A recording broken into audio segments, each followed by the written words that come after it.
Catherine Bernardo, ibinandera ang mga nagpapasaya sa kanya, nagmo-move on na.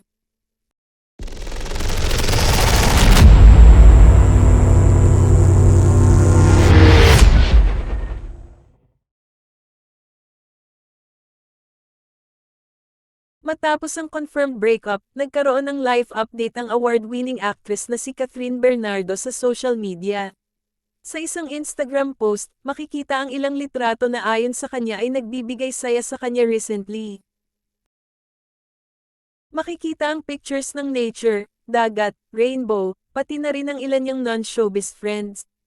Appreciation post for the little things that have been making me smile the past few weeks, caption ng aktres. Dagdag pa niya, no looking back, only moving forward.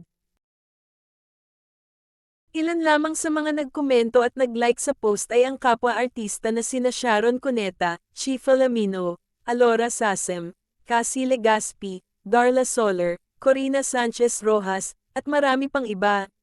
Shot puno sa no looking back, only moving forward, say ni Alora.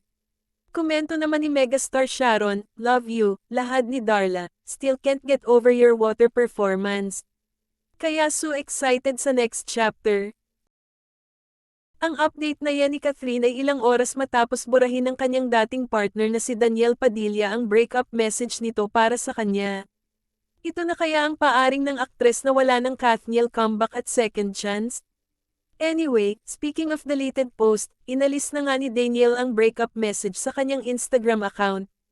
Ang tanging makikita na lamang sa post ay ang throwback sweet picture nilang dalawa, ang solo photo ni Kath at ang caption na ikaw at ako. Noong November 30 nang kumpirmahin ng dalawa na naghiwalay na sila matapos ang 11 years nilang magkarelasyon.